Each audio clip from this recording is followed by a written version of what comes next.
Halo semuanya, perkenalkan nama saya Hermawan dan di video ini saya akan membahas tentang konsep kurikulum, kurikulum merdeka, dan pembelajaran mendalam. Ketiga hal ini sangat penting dalam dunia pendidikan karena berkaitan langsung dengan bagaimana proses belajar dirancang, dilaksanakan, dan juga bagaimana siswa memahami materi yang dipelajari. Jadi, di video ini saya akan menjelaskan secara bertahap, mulai dari konsep dasarnya sampai bagaimana ketiganya saling berkaitan dalam praktik pembelajaran. Kita mulai dari yang paling dasar, yaitu konsep kurikulum. Secara sederhana, kurikulum dapat dipahami sebagai pedoman dalam proses pembelajaran. Artinya, kurikulum menjadi acuan bagi guru dalam mengajar dan juga menjadi dasar bagi sekolah dalam menjalankan kegiatan pendidikan. Kalau kita bayangkan, kurikulum itu seperti peta atau arah. Tanpa kurikulum, pembelajaran bisa berjalan tanpa tujuan yang jelas. Di dalam kurikulum, terdapat beberapa hal penting yang diatur. Yang pertama adalah tujuan pembelajaran. Tujuan ini menjelaskan kemampuan apa yang diharapkan dimiliki siswa setelah mengikuti proses belajar. Misalnya, setelah belajar suatu materi, siswa diharapkan mampu memahami konsep tertentu atau mampu menerapkannya dalam kehidupan sehari-hari. Yang kedua adalah materi pembelajaran. Materi ini merupakan isi atau topik yang akan dipelajari oleh siswa. Materi biasanya disusun secara bertahap dari yang mudah ke yang lebih kompleks, agar siswa bisa belajar dengan lebih sistematis. Yang ketiga adalah metode pembelajaran. Metode ini berkaitan dengan bagaimana cara guru menyampaikan materi. Contohnya seperti ceramah, diskusi, kerja kelompok, atau praktik langsung. Setiap metode memiliki kelebihan masing-masing, dan guru perlu memilih metode yang sesuai dengan kondisi siswa. Yang terakhir adalah evaluasi atau penilaian. Evaluasi digunakan untuk mengetahui apakah tujuan pembelajaran sudah tercapai atau belum. Penilaian ini bisa berupa tes, tugas, presentasi, atau bahkan observasi terhadap aktivitas siswa. Selain itu, kurikulum juga memiliki fungsi penting. Pertama, sebagai panduan bagi guru, agar pembelajaran berjalan terarah. Kedua, sebagai alat untuk mencapai tujuan pendidikan. Dan ketiga, sebagai standar, sehingga kualitas pendidikan bisa lebih merata. Jadi, bisa disimpulkan bahwa kurikulum bukan hanya sekadar daftar materi, tetapi merupakan sistem yang mengatur seluruh proses pembelajaran secara terstruktur dan terarah. Selanjutnya, kita masuk ke pembahasan tentang kurikulum merdeka. Kurikulum merdeka adalah kurikulum yang memberikan fleksibilitas atau kebebasan dalam proses pembelajaran. Maksudnya, guru tidak harus selalu mengikuti cara mengajar yang kaku, tetapi bisa menyesuaikan pembelajaran dengan kondisi siswa. Setiap siswa memiliki kemampuan, minat, dan gaya belajar yang berbeda. Karena itu, pembelajaran juga perlu disesuaikan agar lebih efektif. Salah satu ciri utama dari kurikulum merdeka adalah pembelajaran yang berpusat pada siswa. Di sini, siswa tidak hanya duduk dan mendengarkan, tetapi mereka juga aktif dalam proses belajar. Misalnya, siswa bisa bertanya, berdiskusi, mengemukakan pendapat, atau menyelesaikan masalah bersama. Guru dalam hal ini berperan sebagai fasilitator, yaitu membimbing dan membantu siswa dalam belajar. Selain itu, kurikulum merdeka juga menekankan bahwa materi pembelajaran harus lebih sederhana, tetapi dipelajari secara mendalam. Artinya, tidak terlalu banyak materi yang diberikan, tetapi siswa benar-benar memahami apa yang dipelajari. Hal ini penting karena seringkali siswa hanya menghafal materi tanpa benar-benar memahaminya. Dengan pendekatan ini, siswa diharapkan bisa memahami konsep secara lebih baik dan tidak mudah lupa. Kemudian, salah satu bagian penting dalam kurikulum merdeka adalah proyek penguatan profil pelajar Pancasila. Melalui kegiatan proyek ini, siswa belajar melalui pengalaman langsung. Misalnya, mereka bisa mengerjakan proyek yang berkaitan dengan lingkungan, sosial, atau kehidupan sehari-hari.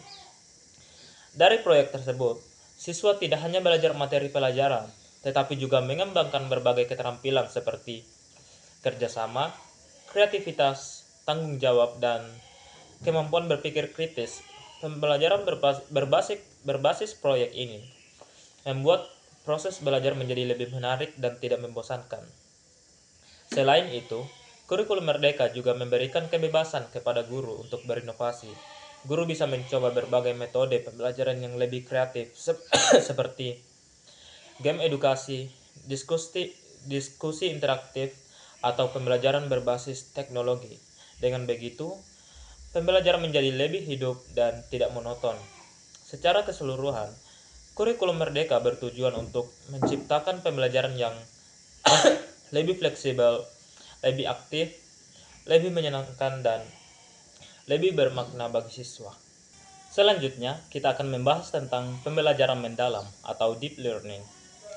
Pembelajaran mendalam adalah pendekatan belajar yang menekankan pada pemahaman konsep secara menyeluruh, bukan hanya sekadar menghafal informasi. Dalam pembelajaran biasa, seringkali siswa hanya fokus pada mengingat materi untuk ujian. Namun, dalam pembelajaran mendalam, siswa diajak untuk benar-benar memahami apa yang mereka pelajari. Artinya, siswa tidak hanya tahu apa jawabannya, tetapi juga memahami mengapa jawabannya seperti itu, bagaimana prosesnya, dan kapan konsep itu bisa digunakan. Ini yang membuat pembelajaran menjadi lebih bermakna. Salah satu ciri utama dari pembelajaran mendalam adalah fokus pada pemahaman konsep. Misalnya, ketika siswa belajar suatu materi, mereka tidak hanya diminta menghafal definisi, tetapi juga memahami makna di baliknya. Guru biasanya mengajukan pertanyaan seperti, mengapa hal ini bisa terjadi? Bagaimana prosesnya? Atau apa contoh nyata dari konsep ini? Pertanyaan-pertanyaan seperti ini mendorong siswa untuk berpikir lebih dalam. Ciri berikutnya adalah mengaitkan pembelajaran dengan kehidupan nyata. Ini sangat penting karena siswa akan lebih mudah memahami materi jika mereka merasa bahwa materi tersebut dekat dengan kehidupan mereka. Contohnya, ketika belajar suatu konsep, guru bisa menghubungkannya dengan pengalaman sehari-hari, lingkungan sekitar, atau masalah yang sering terjadi. Dengan begitu, siswa tidak merasa bahwa pelajaran itu hanya teori, tetapi sesuatu yang benar-benar berguna. Selain itu, pembelajaran mendalam juga melibatkan aktivitas belajar yang aktif. Artinya, siswa tidak hanya mendengarkan, tetapi ikut terlibat dalam proses belajar. Beberapa contoh aktivitas dalam pembelajaran mendalam adalah diskusi kelompok, kerja proyek, presentasi, dan pemecahan masalah. Melalui kegiatan ini, siswa belajar untuk bekerja sama, menyampaikan pendapat, dan memahami sudut pandang orang lain. Ini membuat proses belajar menjadi lebih hidup dan interaktif. Dan hal yang tidak kalah penting adalah pengembangan kemampuan berpikir kritis. Dalam pembelajaran mendalam, siswa tidak langsung menerima informasi begitu saja. Mereka diajak untuk menganalisis informasi, mengevaluasi kebenarannya, dan bahkan mempertanyakan. Misalnya, siswa bisa diminta untuk membandingkan dua pendapat, lalu menentukan mana yang lebih tepat dan memberikan alasan. Kemampuan berpikir kritis ini sangat penting, terutama di era sekarang, di mana informasi sangat banyak dan tidak semuanya benar. Selain berpikir kritis, pembelajaran mendalam juga membantu siswa mengembangkan kemampuan problem solving atau pemecahan masalah. Siswa tidak hanya belajar teori, tetapi juga dilatih untuk menerapkan pengetahuan tersebut dalam situasi nyata.